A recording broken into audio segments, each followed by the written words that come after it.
Pour effectuer le réglage du Skimojo, nous allons commencer par les tiges tibiales. Le réglage va toujours se faire avec le Skimojo activé. Je vais commencer par allonger la longueur de la tige en ouvrant le papillon du clip de serrage, en tirant sur la jambe du Skimojo. Je referme. Je vais me mettre en position de recherche de vitesse de manière à ce que mes cuisses soient parallèles au sol. Comme on le voit ici, la tige fémorale arrive au-dessus de l'articulation du genou. La tige est donc trop haute, je vais devoir la baisser. Je descends cette tige jusqu'à ce qu'elle soit dans le prolongement de l'articulation naturelle du genou.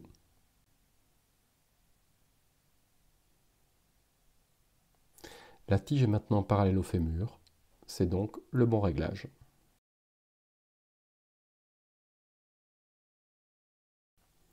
Un autre réglage erroné pourrait être un réglage où la tige est trop basse par rapport à l'articulation naturelle. Dans ce cas, le Skimojo ne donnera pas tout le support escompté. Je vais donc devoir augmenter la longueur de cette tige tibiale.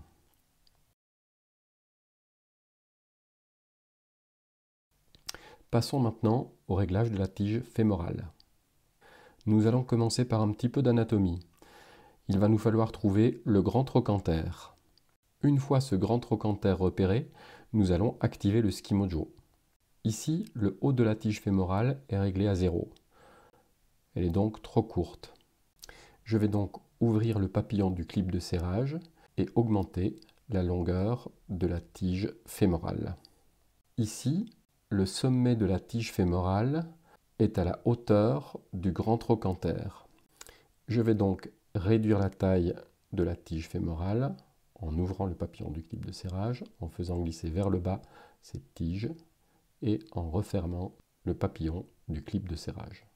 Pour un bon réglage, il faut que le sommet de cette tige fémorale arrive 2 cm en dessous du grand trochanter. De cette manière, en cas de chute, il n'y a pas de risque de fracturer le grand trochanter.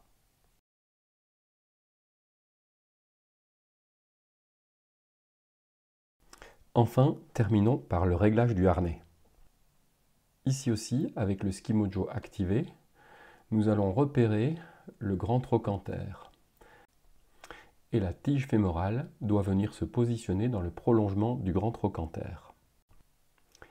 Si à l'origine la largeur du harnais était trop importante, la tige fémorale viendrait se positionner devant le grand trochanter, comme c'est le cas ici.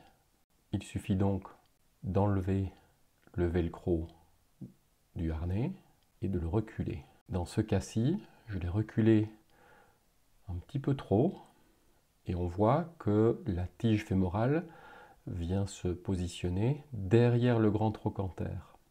Ce qui se passera dans ce cas, c'est que le bouton d'activation va tourner et venir comprimer le muscle de la cuisse. Au bout de quelques virages, vous allez ressentir une gêne. Il faudra modifier ce réglage pour revenir dans un réglage standard, à savoir dans le prolongement du grand trochanter.